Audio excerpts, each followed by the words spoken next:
नमस्कार प्रेक्षक, मराठी महाराष्ट्रामध्ये आपल्या सगळ्यांचं स्वागत आहे. माजलगाव विधानसभा मतदारसंघाबद्दल बोलणार आहोत. माजलगाव विधानसभा मतदारसंघामध्ये चुरशीची लढत होणार आहे. दोघांमध्ये लढत होणार आहे. उमेदवार 4 किंवा त्याहून अधिक उमेदवार असतील, मात्र ही लढत दोघांमध्ये होणार आहे.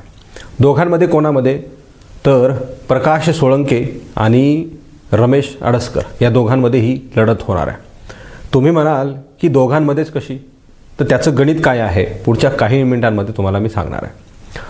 सध्या राष्ट्रवादी काँग्रेस पार्टी शरद पवार गटाचं वारं महाराष्ट्रामध्ये आहे असं बोललं जात आहे. मात्र शरद पवार गटाकडून काही उमेदवार देण्याच्या चुका झालेल्या आहेत हे त्यांच्या पक्षातल्या काही नेत्यांनी सुद्धा मान्य केलेलं आहे आणि सध्या राजकीय तज्ज्ञांची सुद्धा कुजबूज या माध्यमातून पाहायला मिळते. माजलगाव विधानसभा मतदारसंघामध्ये प्रकाश सोळंके, मोहन जगताप, रमेश अडसकर आणि बाबरी मुंडे हे निवडणूक लढवत आहेत. बाबरी मुंडे युवा चेहरा आहे. बाबरी मुंडेंना पंकजा मुंडे यांचं सहकार्य मिळू शकतं, प्रीतम मुंडेंचं सहकार्य मिळू शकतं आणि तमाम वंजारी समाजातसुद्धा त्या ठिकाणी फार मोठं प्राबल्य आहे. म्हणून बाबरी मुंडेसुद्धा रेसमध्ये आहेत.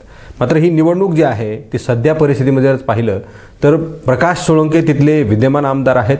प्रकाश सोळंके हे कारखानदार आहेत. प्रकाश सोळंके हे तिथले संस्थानिक आहेत आणि त्यांच्याकडं अनेक काही गोष्टी असल्यामुळे आता काही म्हणण्यापेक्षा काहीचा अर्थ तुम्ही सगळेजण समजू शकता. आता मी तो प्रत्येक शब्दांमध्ये त्याचा उल्लेख करायला हवा असं काहीही गरज नाही. असं तुम्ही आता काहींमध्ये सगळ्या काही गोष्टी ओळखून घ्या. म्हणजे काहींमध्ये तुम्हाला जी गोष्ट माहिती आहे त्या सगळ्या गोष्टी येत आहेत. त्यामुळे बऱ्याचशा काही गोष्टी त्यांच्याकडे असल्यामुळे ही निवडणूक त्यांच्यासाठी टफ जाईल. म्हणजे प्रकाश सोळंके हे संस्थानिक असल्यामुळं कर्मचारी आणि इतर काही व्यवसायामुळे उद्योगांमुळे त्यांच्याकडं असलेली लोक ही मतांमध्ये कन्वर्ट होतात. त्यांच्या कुटुंबातली लोक मतांमध्ये कन्वर्ट होतात आणि काही एखाद्या उमेदवाराला, सामान्य उमेदवाराला जर एका मतदानापासून मोजायला लागत असेल तर प्रकाश सोळंकेसारख्या प्रस्थापित नेत्याला किमान 20,000 पुढे मोजायला लागतं. अशी सगळी परिस्थिती सध्या आहे. म्हणून प्रकाश सोळंके इकडं संस्थानिक आहेत. मतांचे फार मोठा साठा त्यांच्याकडं आहे. दुसरीकडं रमेश अडसकर आणि मोहन जगताप हे सुद्धा कारखानदार आहेत, तिथले प्रस्थापित नेते आहेत. मोहन जगताप पहिल्यापासून मोडेन पण वाकणार नाही असं नेतृत्व आहे आणि राजकारणामध्ये मला वाटतं जनतेचे ते मालक नसतात, जनतेचे ते नोकर असतात आणि त्यांनी जनतेपुढे झुकलं पाहिजे. म्हणजे त्यांनी असं झुकून असे त्या लोकांच्या पाया पडावं असं अजिबात आमचं म्हणणं नाही. मात्र ज्या लोकांची कामं करायची असतात झुकून, ती कामं त्यांनी करायला हवीत. असं कधीही झालेलं नाही.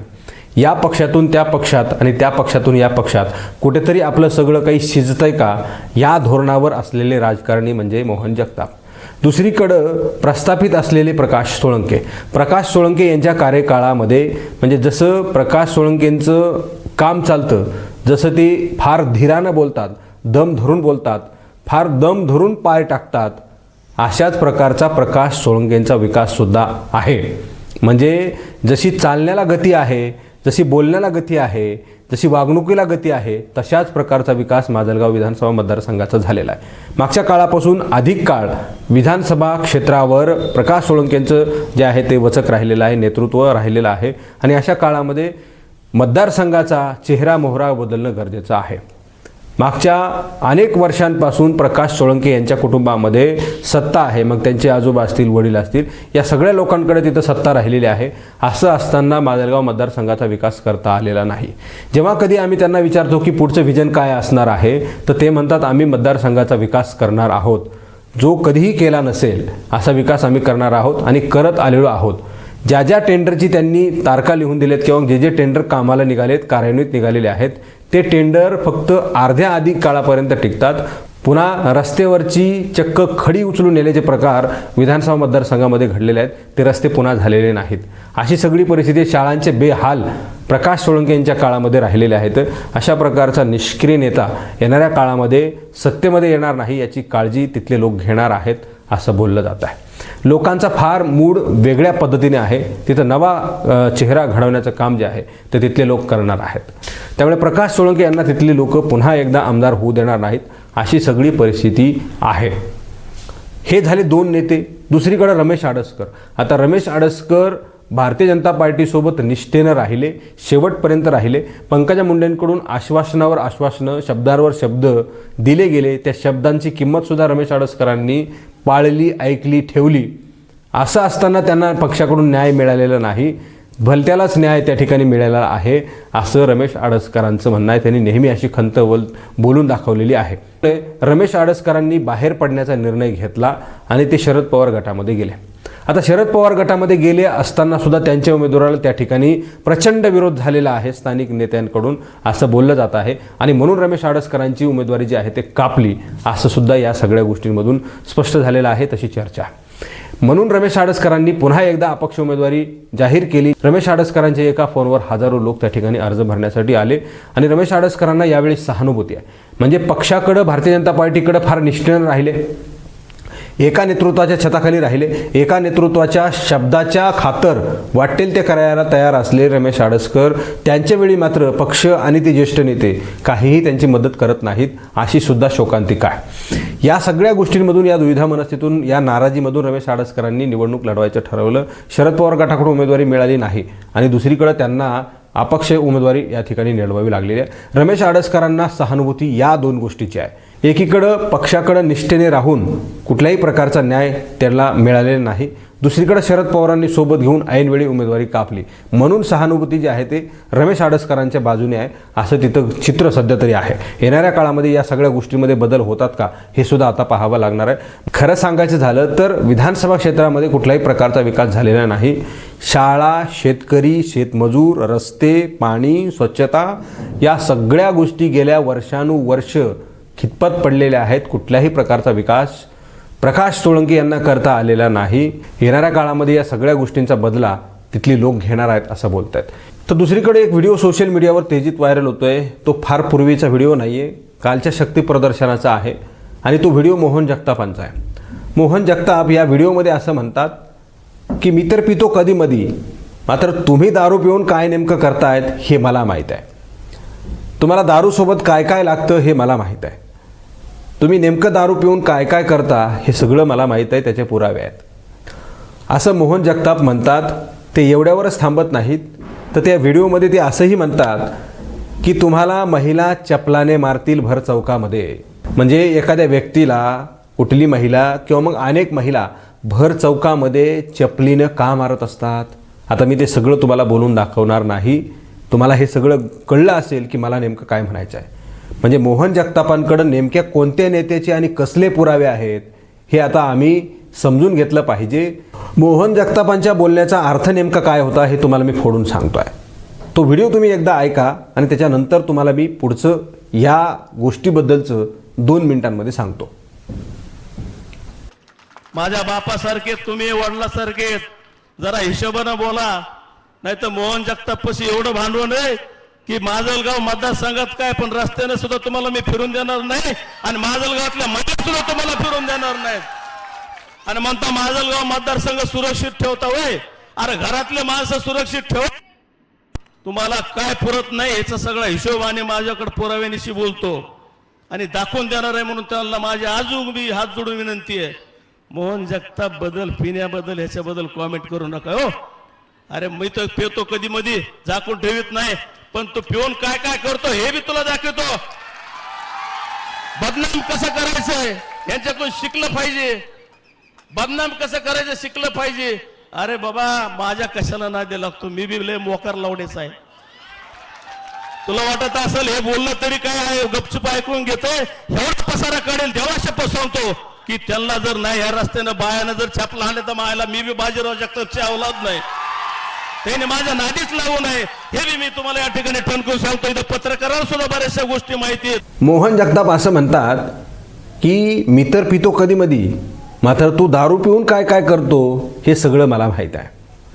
मग कोण आहे ते दारू पिणारे आणि काय काय करणारे, तुला दारूसोबत काय काय लागतं, तू दारू पिल्यानंतर काय काय करतो हे सगळं मला माहीत आहे आणि पुराव्यानेशी लोकांना दाखवेल असं त्या ठिकाणी मोहन जगताप म्हणतात. म्हणजे याचं तात्पर्य, याचा अर्थ असा आहे की मोहन जगतापांकडं कुठल्या तरी काहीतरी असलेल्या नेत्याचं फार मोठं घवाड आहे. पुढे जाऊन ते असंही म्हणतात की तुम्हाला भर रस्त्यावर महिला चपलाने मारतील आणि जर तसं नाही झालं तर मी माझं नाव बदलून ठेवेल. तुम्ही लक्षात घ्या प्रेक्षकांनो आणि मतदारांनो की एखादा नेता असं म्हणतो की कोणाला तरी भर चौकामध्ये चपलानं महिला मारतील, तर महिला केव्हा भर चौकात चपलाने मारतात हे मी तुम्हाला सांगायची गरज नाही. म्हणजे याचा अर्थ मोहन जगताप यांच्याकडे कुठल्या तरी नेत्याचं काहीतरी काळा बाजार आहे असं म्हणायला काही हरकत नाही आणि येणाऱ्या काळामध्ये निवडणुकीमध्ये ते सगळं बाहेर येणार आहे. आता मोहन जगताप हे कशावरून म्हणतात, त्यांच्याकडे काय ह्या सगळ्या गोष्टी आलेल्या असतील, तर मला असा तर्क या ठिकाणी लावू वाटतो की मोहन जगताप असतील किंवा मग इतर कुठले तिथले प्रस्थापित नेते असतील, या सगळ्या लोकांनी स्वतःच्या स्वार्थासाठी, स्वतःच्या अय्याशीसाठी, स्वतःच्या सुखासाठी, आपल्या कुटुंबियांच्या हितासाठी शासनाचा उपाययोजनांचा, इथं विकासाचा निधी आलेला स्वतःच्या घशात घालून, कुटुंबियांच्या घशात घालून, सगळा पैसा खिशात घालून हा सगळा उद्योग केलेला आहे. मुळामध्ये हे सगळे उद्योग जेव्हा पैसा घरामध्ये येतो तेव्हा सुचतात माणसाला.